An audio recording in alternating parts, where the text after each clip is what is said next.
একটা জেনারেশন কিভাবে নামাজ থেকে হঠাৎ করে আলাদা হয়ে গেল। যখন ছোট ছিলাম আমরা কিন্তু নামাজ পড়তে খুব আগ্রহ বোধ করতাম। আমরা বাবার সাথে নামাজ পড়তে চলে যেতাম।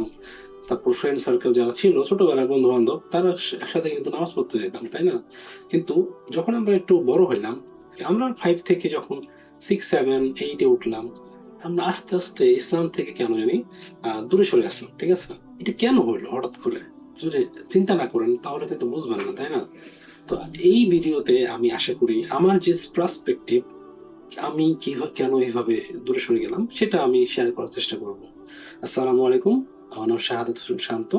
আমি 2010 সালে সাভারে চলে আসি আমার ফ্যামিলি সহ। আবার আব্বু সাভার ক্যান্টনমেন্ট বোর্ড স্কুলে আমি জয়েন করি।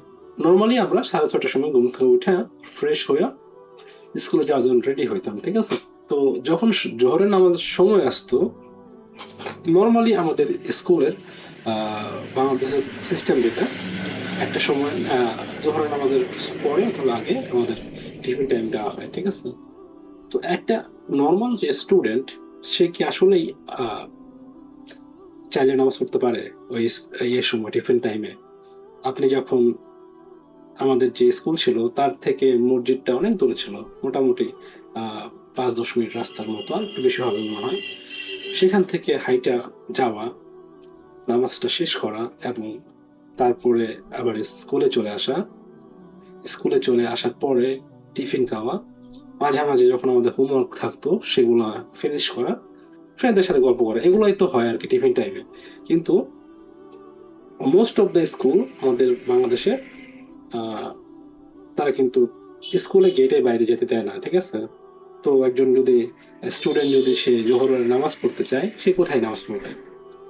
নর্মালি বর্তমান বাংলাদেশের প্রেক্ষাপট অনুযায়ী বেশিরভাগ স্কুলেই নামাজ পড়ার কোনো জায়গা নেই স্পেসিফিক। তো সিস্টেমিক্যালি আপনি কিন্তু নামাজ পড়া সেখান থেকে বাদ হওয়া শুরু হয়েছে। ঠিক আছে? তো আপনি আবার আরেকটা জিনিস হলো কি, আপনি যখন most of the friend circle যখন আপনার সাথে থাকবে, আপনি নামাজ পড়া শুরু করার চেষ্টা করবেন। এর মধ্যে কিছু ফ্রেন্ড থাকবে যারা আপনাকে টিটকারি দিবে, মস্কার করবে যে শান্ত নামাজ পড়া শুরু করতেছে, নামাজি হয়ে গেছে। তো এরকম যদি টিটকারি আপনার মাথায় ঢুকে যায়, আপনাকে একটু ছোট করে দেখা হয়, নামাজ না পড়াটা কালচার সৃষ্টি করে দেওয়া হয়, আপনি আস্তে আস্তে কিন্তু নামাজ পড়া নিরুৎসাহিত হয়ে যাবেন। ঠিক আছে? জোহরের নামাজটা এভাবে চলে গেল।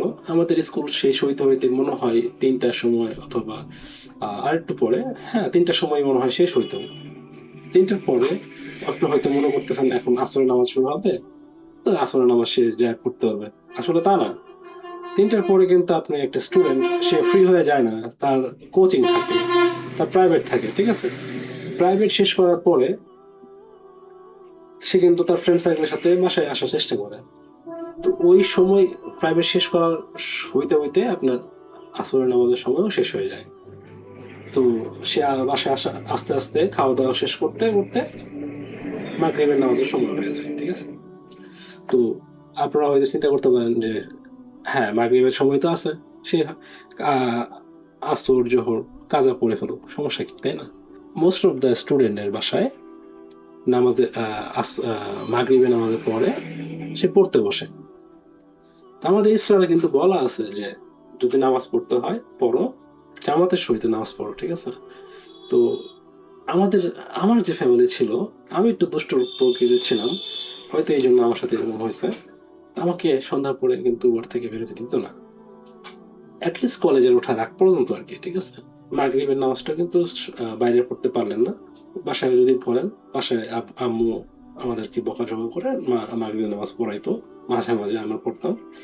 তো আস্তে আস্তে কিন্তু আমাদের নামাজের প্রতি একটা অনীহা, একটু না পড়লাম পরে পড়লাম, আল্লাহর কাছে মাপ চেয়ে নেব, ঠিক আছে, এরকম হয়ে যায় আর কি। এভাবে আমরা কালচারালি সিস্টেমেটিক্যালি আমরা নামাজ থেকে দূরে সরে গেলাম আর কি, একটা জেনারেশন। আপনি এটা একটু ম্যাথ লেভেল চিন্তা করেন। একটা জেনারেশন যখন চিন্তা করবে যে নামাজ পড়লাম, সমস্যা নেই পরে পড়বো, একটু বড় হয়ে, বা নামাজ পড়ার অনেক সময় আছে, তো এটা কিন্তু এরকম না আর কি। আসলে একটা মুসলমান যদি আপনি ভাবতে অবাক হবেন। এটা যদি আপনি চিন্তা করেন যে আপনি মুসলমান পরিবারে জন্মগ্রহণ করছেন এবং এটা যে কত একটা বড় নেয়ামত, সেটা আপনি বুঝতে পারবেন না ওইভাবে না চিন্তা করলে। কেন? ধরুন আপনাকে একটা খ্রিস্টান লোক এসে বললো যে তুমি খ্রিস্টান হয়ে যাও, খ্রিস্টান অনেক ভালো ধর্ম, আপনি কি হবেন? আসলে আপনি হবেন না। কারণ কি? আপনার জন্ম থেকে আপনি মুসলমান, পারিবারিক দিক থেকে আপনি সামাজিক দিক থেকে মুসলমান হয়ে গেছেন। হঠাৎ করে আপনি চেঞ্জ করতে পারবেন না, চেঞ্জ করবেন না ইউজুয়ালি, এটা হয় না। খুব ইমান যদি শক্ত না হয় তাহলে কোনো হিন্দু এবং অন্য কোনো ধর্মের মানুষ মুসলমান হইতে পারে না। এই জন্য মুসলমান পরিবারে জন্মগ্রহণ করা অনেক একটা বড় নিয়ামত। আল্লাহ আমাদেরকে দয়া কইরা এই মুসলমান পরিবারে জন্মগ্রহণ করার সৌভাগ্য দিয়েছেন। ঠিক আছে? তো এটাকে আমরা ফর গ্রান্টেড নিয়ে নিছি যে আমরা হয়তো এক সময় যায় জান্নাতে যাব। হ্যাঁ, আমরা জান্নাতে যাব যদি আমরা শিরক না করি, মেজর মেজর ক্রাইমগুলো না করি। তো একটা সময় হাজার হাজার লক্ষ লক্ষ বছর আগুনে পোড়ার পরে জাহান্নামের আমরা হয়তো জান্নাতে যাব, সর্বনিম্ন জান্নাত সেটাতে যাইতে পারি। একটা মুসলমান কয়েকটা বিষয় আছে, ভিত্তি আছে, সেগুলো না মানলে সে মুসলমান না। ঠিক আছে? প্রথমত আল্লাহ রাসূলের উপরে বিশ্বাস রাখতে হবে, তারপরে 5 ওয়াক্ত নামাজ শুদ্ধভাবে সহিভাবে পড়তে হবে। ঠিক আছে? এখন সহি উচ্চারণের সাথে পড়া তো দূরের কথা, আমরা নামাজই পড়তেছি না।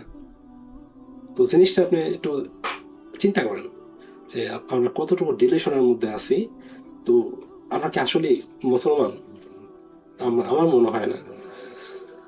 তো এই কথা এটাই হলো যে আমাদের সিস্টেমেটিক্যালি নামাজ থেকে আমরা দূরে সরে আসছি। এই সিস্টেম চলতে থাকলে একটা সময় আমাদের নেক্সট জেনারেশন নামাজ পড়বে না। আমার মনে আছে আমি ছোটবেলায় একটা হাদিসে বই ছিল মকসুদুল মুমিনা নামে আর কি, সেখানে একটা দোয়া ছিল যেটা পড়লে নাকি আপনি স্বপ্নে মহানবী সাল্লাল্লাহু আলাইহি ওয়াসাল্লামকে দেখতে পাবেন। তো ওটা আমি পড়ার চেষ্টা করতাম। তো একটা ছেলে সে এরকম একটা চেষ্টা করতো একটা সময়, সে হঠাৎ করে নামাজ পড়া বাদ দিয়ে দিছে পুরোপুরি। তো এখনো সময় আছে, আমরা চেষ্টা করি নামাজ। এখন বলতে পারবো না যে সবসময় 5 ওয়াক্ত নামাজ হয় না, ছুটে যায়, কাজে করতে হয় আমার ওয়ার্ক লাইফ ব্যালেন্সের সমস্যার কারণে। তো আমি চেষ্টা করতেছি, কিন্তু নামাজ ছেড়ে দেওয়া যাবে না।